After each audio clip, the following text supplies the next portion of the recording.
Is dinner done? Yeah. Yeah. It's hot dog. It's hot dogs? Yes, I'm a hot dog. Hey! We're recording the podcast! Shut up! Good morning to you, wherever you are, because it is Morning somewhere! for September 6, 2024. My name is Bernie Burns, sitting right over there. She might be a Russian agent. It's Ashley. Say hello to Ashley, everybody. Well, you think I make Russian agent kind of money? Come on here. Or should I say, до свидания to Ashley. Yeah, so that's specifically in reference to, the latest online controversy taking the world by storm, which is just that the company that runs a couple of online influencers has just received an indictment from the Department of Justice that two of the employees have been charged as basically Russian assets, like a company of internet influencers. That's not a good business model. This is Tenet Media out of Tennessee. They manage and run influencers. A lot of them, like right-wing ones, Lauren Southern. The big one in this particular controversy is Tim Pool. That's who I keep hearing about is Tim Pool. I don't know who Tim Pool is. Do you know who Tim Pool is? I just know him as like the guy who always wears the beanie. But I believe it's because he was the first one named in this indictment, and now they've named a couple of other influencers as well. Also, he's responded to it as well. Like he's had a response, which always then it's like then the spotlight bang right on him. Yeah, that'll do it. Yeah. So I'm going to speak from a complete place of ignorance on this because I don't know who Tim Pool is, but it seems like he falls in that category of influencer who just gets on mic, what we used to call a demagogue, right? Just goes and like pushes an agenda or stokes controversy or speaks to stuff that people don't like. And once you get some response or some numbers or some attention for doing that, a lot of people will just go all in on that personality. I don't know if Tim Pool's this kind of person, but it's certainly a classification of internet influencer these days. And then it gets distilled over time, and after a while, you don't even recognize the person. And they don't a lot of times don't even recognize themselves. They'll show up in court when they eventually get sued, or this is a Department of Justice indictment, and they'll say things like, in court, they'll say, oh, this is just a character I play, and no reasonable person would believe that I really believe any of these things that I'm saying. Yeah, I think it's one of those slippery slopes for online personalities, right? Everyone says that they hate controversy, like controversy is terrible, get this away from me, but it works. If it didn't, people wouldn't do it. We love controversy. We love it. There's got to be something just like really innate in humans to find controversy compelling. If we didn't love conflict, we wouldn't have reality television as a genre. That's like the whole that's like the whole thing driving that genre of television, right? But I get it because you'll have like some online personality and they've got their online vlog or their podcast, whatever. Is that vlog? Vlog. They're vlog. And then one day they say something that makes someone mad. Right. And that person goes out and they say, I can't believe they said this thing. This is trash. This is horrible. I'll never forgive them. And then other people are like, what is this? And they tune in and they go, what is this? And so the views on that video or podcast or whatever go up. You know what I think is a great example of that? If you go to any subreddit for any popular media thing, specifically podcasters in this day and age, go to any really big podcasters subreddit, 90% of the posts are about why they now hate that podcaster. But it's like hundreds of posts a day about why they hate this person. Howard Stern figured this out decades ago, where people who hate Howard Stern listen to Howard Stern more than people who like Howard Stern. Right. So, I understand that conflict is a lucrative business. In this particular case, I just wouldn't want to live like that. Would you want to wake up every day and just be that kind of person? No, I don't think I have the energy, Bernie, but it is good money. Wait a minute. How much do they get paid for this Russian propaganda? That's the thing. Okay. Maybe I spoke too soon. Is apparently in this indictment, they're saying that at least one influencer was offered $400,000 a month to make one video per week. So basically $100,000 per video, which like on its own is absolutely a bonkers number. Holy shit. Okay. Well, allow me to say, hello, comrades. $100,000 a week. I'll do it for 90. I'll undercut. We're having a 10% off. Oh, it's a bidding war. Treason. I will throw in the sedition for free. I will absolutely push the Russian agenda for $90,000 a week. I will find a way to reconcile that. Jesus, man. $100,000. And is it just like to Bernie, do what? To just, I mean. So the indictment doesn't specifically claim that the influencers were doing anything wrong technically, but that the company with these Russian employees was amplifying messages that they found worked in Russia's favor. If that makes sense. Specifically, I get what you're saying, but let me just pitch. Sometimes when we read these things, we take the real world experience out of it. So what does this actually look like in practice? Here's a contract for $100,000 for a video about a topic. but they didn't necessarily. Here's the thing: Like, are the again, topics for sale? Because usually you get $100,000. Can you bid on which topic they're weighted differently? No, but seriously, real world practice here. We don't have a model for that. Like, we never have had a model for that. Like, to talk about something, unless it was an advertisement, which has to be explicitly stated because online people have different rules than every other form of media, especially in America. We can sell a product or push a brand.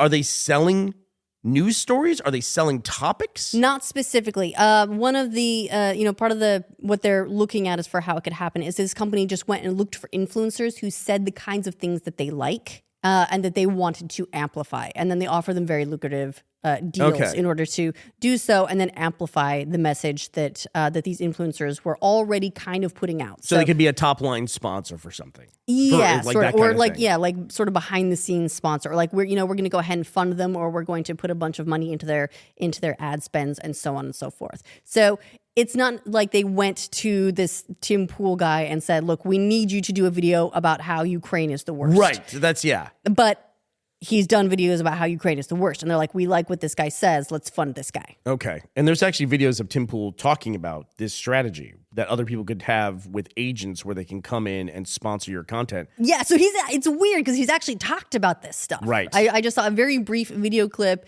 that he had put out where he's talking about how like foreign agents could influence the things people say and influence their content and their videos. And so that's what's happened here. And now he's named in this indictment as this is happening to him. It's kind of like saying, like, I'm not the man behind the curtain. I'm the curtain. So strange. So strange. Because it's like if someone came in with a topic and said, we want you to make a video about this, then to later say down the line, I was duped by this. I know what it was. It's like, well, who else is going to be pushing you to make a video? It's like we'll pay you $100,000 to make a video that Bill sucks. And it's like, I had no idea that I was sponsored by the Bill Sucks Coalition of America. It's like, you couldn't figure it out from context, You weren't aware of this. So it just makes you wonder. It's like, what's the vetting process by where does the money come from? A lot of times when you do brands, back in the days when we used to promote brands, we wouldn't promote a brand. I personally wouldn't do an ad read for a brand that I had never used myself, And so there has to be some vetting process when you're receiving money. I guess this will all come out in the indictment. But then also, if someone's just going to hand you $400,000, you say, "Cool." Yeah, kind of. Especially if they're like, "Just keep doing your thing." Yeah, they're looking to give horse in the mouth. I mean, $400,000. Right. It's a good money if you can get it. Good Lord. Yeah. Yeah. Good Lord. Wow. So we are open for business, Russia. And let's just pick another country. We're not going to go with the big boys. Like Mongolia. If you want to push an agenda, we're here for you, Mongolia. We'll tell everyone about how. We got you. Iceland, we're all yours. There's this event going on in Iceland right now, or it's about to start, where it's called Reindeer, where the sheep that they have on these farms, they send them out into the highlands. They just go, get out of here, sheep. And they send them up into the hills. And then as the weather starts to get colder, they have this big community event. I would love to go to this, but it's one of these things now where, tourists are not welcome. This is a community event. And they do put it on social media, but that's how you're supposed to enjoy it. You're not supposed to go and interrupt their especially like something like this. Local event. They're herding sheep. Get out of the way. Yeah, absolutely get out of the way. So what they do is they bring them in. There's like this star-shaped corral, and they bring them into the middle hub, all the sheep. So what they do is they all get together. They herd all the sheep down from the hills together in like free range, one mega herd. Yep. And then they all go through and they know they're sheep, so they pick them out. And there's markings too, but the person who even put this online said, yeah, we know our sheep when we see them. And so then they like work with the community and then they send their sheep down different spoke. Like every different farm has a spoke and they send it down there. And it's like this big community flock event. I like to think the sheep are all like, all right, I'll see you next summer, bye. And then when they let them out, they're like, oh my God, how was your winter? What did you get up to? And they all catch up again. Well, let me tell you about the downfall of American capitalism. It's bad. Oh my, wow. I'm allowed one pun a year. For that God's sake. That was okay. Well, you've used it up. So sheep we live in a sheep community, a livestock community, and sheep do become a communal event because sheep are dumb. They're very dumb. And we help with like shearing events and things like that. But then also sheep just get out and they don't want to be out. They want to be with the other sheep. But then some dumb sheep gets out through a hole in a fence or something like that. And we'll be going down the road, Ash, and you'll see a sheep. And what do? We stop the car and then spend the next 10, 15, way too long anyway. Were you about to say 10 or 15 minutes or 10 or yes. 15 hours? It feels like hours sometimes, where you're just trying to help the sheep get back in the pasture and they're convinced that you're trying to murder them. It's insane. It's like you want to go in the gate. I want Here you to go is in the gate. We all want you to go in the gate. Just go in the gate. Help you goddamn sheep. Get in there. I'm always impressed that sheep manage to get out because they have such a difficult time getting back in. Sheep have two modes: asleep and panic. And it seems like that's it. It's the same way with our Highland cows, though, too. I think I've said this before. I have never in my life, Highland cows are the long-haired, beetle-looking sheep. Or cows. I have never seen an animal in my life that looks like it needs to be brushed so badly and at the same time doesn't want to be brushed by anything ever. Well, I mean, I feel like your perception's also a little bit colored by social media because you'll watch videos of people whose cows do let them brush them and the cows look so happy and they like lift up their chin for the scritchy scratchy brushes underneath the chin. Right. And they look so happy. And then you show the video to our cows. You're like, look at this cow. Look how happy that cow is. You could be that cow. And then they just run off. Our like mud-covered, so rude. matted Highland cows. I'm like, just let me brush. If they would let me brush them, Ashley, I would be out there all day. They would be every shining. day. Absolutely shining. Just let me do it. I will show them Instagram reels. I'll hold them up and say, look, this could be us. Look, just let me brush you. You'll be happy. I'll be happy. Well, speaking of social media trends, there's something going on too with have you heard of the very demure girl?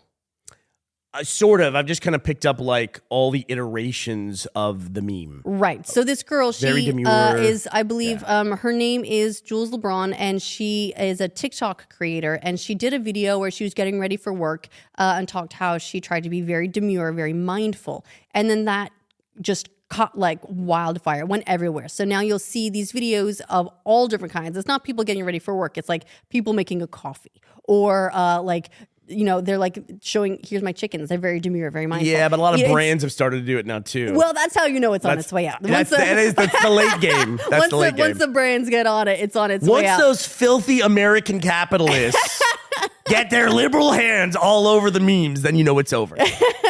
Well, she is doing her best right Cha-ching. now. She's actually filed a trademark application for very demure, very mindful, specifically for various trademark. entertainment and advertising services, including the promotion of beauty products. So this is an application that she's filed to try to really maximize what she gets out of going viral, which I totally have sympathy with. Because one of the crazy things about going viral in the social media age, right, is she started this thing. It's huge. It's absolutely ballooned. It's this it's this huge trend online. It's the language that social media is speaking right now. Right. It's like the Hawk Tua girl who's still in my algorithm because I talked about her 2 times.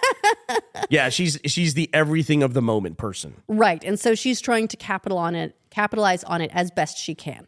But it's with social media, it's such this it's a tricky line to walk because on the one hand, yes, you started this thing and it's grown huge, it's successful, and it wouldn't exist without you basically lighting that fire. And trademarks, by the way, are usually very specific for use cases. Like at Rooster Teeth, we had a thing where we had a trademark dispute for putting roosters on clothing. There was a complaint against us by the company Le Coq Sportif. Oh. Do you know that brand? I do know that brand. Because they had a trademark for putting roosters on clothing. And it really went almost nowhere. It wasn't a big deal. And we were able to continue putting the Rooster Teeth logo on T-shirts and things like that. But it's usually very specific cases. Right. Well, and that's one of the things, too, is like one of the double-edged swords of a trademark is you'll find a lot of companies that you wouldn't expect to be litigious. They tend to be very litigious about their trademarks because if they don't protect them, they lose them. Right. So one of the best ones ever was the Beatles. It's so weird to go back and watch this now. Pretty sure it was John Lennon. John Lennon, who's like as hippie as they come. One of these filthy American he was talking at the time, the Beatles formed Apple Records, and they were very proud of the fact that they were becoming a corporation because that was seen as a progressive thing for them as artists now forming a corporation. Right, like they're like, look, we made our own label. And it's just so weird, hear John Lennon talking about the benefits of being a corporation. It's funny. But they formed Apple Records, and then, a decade or two later, Apple Computer started. And there was a trademark infringement lawsuit over it. Dispute at least, and the rationale was Apple could use Apple for Apple computers because it was a different use, and Apple Computer would never get involved with the music industry, which now is quite the laugh. Yeah, and I don't know how they resolve that. We'll link it in the link dump, but then when Apple, of course, started iTunes and they literally have a service called Apple Music now. Like the thing that saved the company was the iPod, the music device. That's not hyperbole either. That iPod turned the entire company around. It really did. So it's amazing. But we'll see if she's able to get this trademark through. Apparently, you can technically trademark a viral phrase, but this is this is from an AP News article. We'll put this in the link dump. But from Alexandra J. Roberts, who's a professor of law and media at Northeastern University, said that you can't just come up with a phrase and use it on social media and make it go viral and then trademark it. There has to be a connection to the sale of concrete goods or services. Right. It's a source indicator. They help consumers understand who is producing what they're buying now. It's not necessarily who came up with the name in the first place, but who's producing, who's making the thing that they're buying. Yeah, and it's this kind of thing happens all the time. Really quickly, Apple Computer. It's actually called Apple Core is the Beatles corporate entity. And then versus Apple Computer. They've been in and out of court many times. One of the last ones on here was they sued them again because Apple, in September 2003, Apple Core sued Apple Computer again, this time for breach of contract in using the Apple logo in the creation and operation of Apple Computer's iTunes music store. Eventually, though, the court just ruled in favor of Apple Computer. So it was a thing where slowly but surely Apple Core, Apple Records, lost basically the trademark for Apple's in association. So with basically music. saying that Apple Core wasn't litigious enough in protecting it. Probably those Beatles, man, they should have like had the best lawyers and gone after everybody. Back in the day too, about the same time frame, early 2000s, Donald Trump tried to trademark the phrase "You're fired." Oh, from The Apprentice, right? Because it was the catchphrase from The Apprentice. It was whenever he would boot somebody from the show, he would say, "You're fired." And it became this huge catchphrase. And so he wanted to start putting it on shirts and things like that and tried to trademark the phrase, "You're fired," which is a phrase that everyone uses. Right. So can be done. I don't know if he got it done. I mean, it's for the court to decide, or I guess the Patent and Trademark Office to decide of whether or not it's a unique enough use to be able to put it in certain concrete goods. So we'll see. Have they said whether or not she's going to get the trademark for? No, just that she filed the application, I believe, last week. Yeah, it'll be interesting. I'm curious how the public will react to something like that. Yes, we won't go too deep down that rabbit hole, but no, there was influencers. The Fine brothers tried to trademark the term "react." And that was one of the worst teardowns I have ever seen in the history of the internet. It was crazy. And that was specifically over the Fine brothers trying to trademark the format of their very, very popular at the time React videos. Dude, they had like an entire network of YouTube channels of kids react and like old people react and so on. And they had all these reacts, all this very specific format. And then daytime shows and everything started to basically copy those, that format wholesale.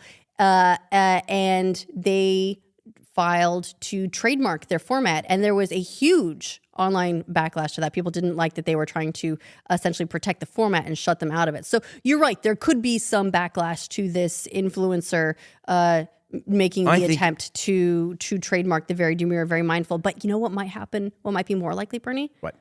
The brands are already on it. People will just move on. Right. I think they could write entire like PR case studies about that React trademark thing. I've never seen anything like that before or since then. That was a very unique situation. That was crazy. It was a very specific, unique firestorm. And what was interesting about that too was at the same time as this was all happening, you remember Sony tried to trademark. Oh, I remember this very well. Let's play. It was like what was the phrase? Let's play, which was very important to us because we owned a YouTube channel called Let's Play. So I remember that very well. Right, and unlike Jules LeBron. It's not like Sony came up with the term "Let's Play." They didn't invent it. They didn't make it go viral. They just They were not known for the term "Let's Play." No, they just decided they wanted in on this and tried to trademark it. But unlike the React guys who apologized and really like added fuel to the flames of their backlash, Sony said absolutely nothing. And now most people don't remember that they even tried to do that. Yeah. You're about to open a huge rabbit hole for me. All I'm going to say is that at that time I commented on that and I said, this is not the strategy that should work where the big company doesn't say anything. And, they're tearing apart these, creators who are trying to respond to criticism and blood in the water. People were putting up counters. Remember watching their subs go down? I do remember that. People would just watch a live stream of their like live channel follower count drop. I mean, there were like really gross like animations made of them and everything else. And meanwhile, Sony was just like, and I said, that should not be the case. That strategy should not work. Much the way we're talking about controversy. Indulging in controversy shouldn't work. The weird thing was, I caught shrapnel in that, or I guess everyone around me caught shrapnel in that, because we commented on that, somehow that became Rooster Teeth never responds to controversy. So I want to say, let the record show, Rooster Teeth responded to every goddamn controversy on the planet.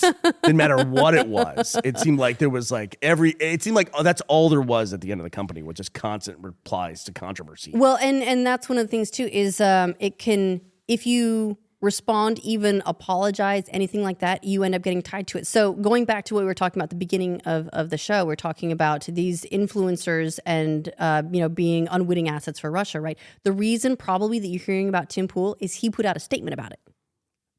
Yeah, that's what we were saying earlier. He's the one who replied. Right. That's right. So there's the spotlight. Like it ties his name to it. As I don't know if the other creators have put out statements yet, but he was like the first one who did. And so now it's his name on it, and he's tied to this controversy more tightly than the other influencers. And and you can see the opposite strategy going on right now. There's a huge controversy in the YouTube space with Mr. Beast, but not a fucking word. Not a fucking word for over a month. Just from Mr. Beast himself. Just nothing. Yeah, exactly. Nothing. And it's just you're watching this thing slowly fucking die, right? And people are just moving on. And the weird thing is, like all the Reddit comments, when I read about it and it pops up somewhere, all the Reddit comments are going, yeah, he's doing the right thing. Don't reply to this stuff. It'll just go away. Nobody gives a shit about it. It's crazy. It's crazy now how the world has turned on that kind of strategy, Or people just recognize that it works. Whether or not they like it, they recognize that works. Yeah. So here I go. Once again, I say that, and people are going to think that's my strategy, right? We're not condoning it. We're saying it shouldn't work. We're just pointing out. It's just like the controversy thing. We don't try to be controversial creators. We just recognize that if you want attention and you want success in that world, you just go all in on that stuff, and it works for you. Yeah, and we're not going to do it though. And it can be really hard to fight that. Honestly, that slip into controversy. I'm starting an Apple YouTube channel. That's where I'm getting at from here. Speaking though of controversial figures, this one's an interesting one, Bernie. You're familiar with Conor McGregor? I don't want to talk about this. This is so ridiculous. He's running for president of Ireland. Yeah, so Conor McGregor, famed UFC fighter, as well as a star in the Roadhouse remake with Jake Gyllenhaal, has announced that he is running. He's going to be the next.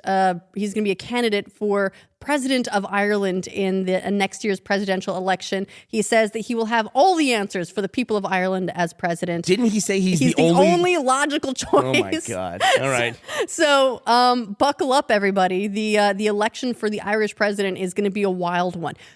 Do you think they have debates? Is he going to try and fight the other candidates? I have no idea. All I know is I've never seen Conor McGregor in an interview or in a fight and thought, when's this guy gonna walk away from MMA? And like go into politics? When's he gonna do the important stuff like politics? Can you imagine President Conor McGregor? I can't fucking imagine that. And just to put in perspective, so the president of Ireland is not like the one individual who runs the country. There's an entire governmental system.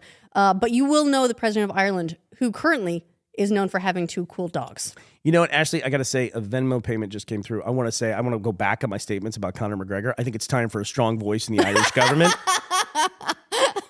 Tired of all these weak voices. Get ready for 1 video a week about how great Conor McGregor is. It's time for Ireland to rise up once again. That's what we're looking for. So I'm all behind Conor McGregor now.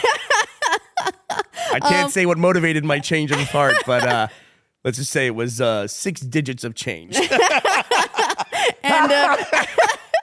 And finally, just wrapping up the news for the week. Today, the Starliner is coming home. 8 p.m. Eastern Time, U.S. tonight. NASA's going to send this Starliner back down to Earth unmanned. So the astronauts are staying on the ISS, and here comes Starliner. And so after it pushes away from ISS, it looks like 5 hours, 15 minutes later, their braking rockets are going to fire for about a minute to drop it out of orbit. So if you want to get your popcorn ready, we're going to welcome Starliner home in whatever way it happens to come. It's a totally autonomous vehicle now. So Boeing should put a spin on this and go, hey, we beat Musk to the robo-taxi.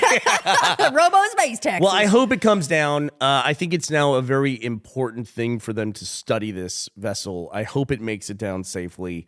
Of course, it'll be kind of bittersweet if it lands without any incident whatsoever, and the astronauts are still stuck up there, but I think that card has been played at this point in time. Right. And if nothing else, then Boeing can see, everything's great. Oh, yeah, sure. And then Monday, their stock will be totally fine. Notice they do all these things on the weekend. On the weekend, right, exactly. They're doing all these developments with Starliner always happen on the weekend. All right, so to take us out, a little bit of housekeeping. We are doing a Q&A on Patreon this weekend. So if you're a patron, look for that thread. We will have that up shortly. And then you can ask your questions. We will answer them this weekend. We also, just to tease a tiny bit, we are planning some cool, fun stuff for the Patreon coming up soon. So please keep an eye out for that. All right. Well, that does it for us this week. Ashley, who do we have to thank for today's episode? Today's sponsors, Aaron Manitowabi and Jay Apollos Gibson. Thank you both for sponsoring this episode of our show at patreon.com/morningsomewhere. Yes, thank you, you filthy capitalists. Sorry that you're at the end of your socio-political society. It's such a shame that America has fallen so far. Well, we're going to go brush up on our communist propaganda this weekend. That does it for us this week, ending September 6, 2024. We will be back to talk to you on Monday. We hope you will be here as well. Bye, everybody.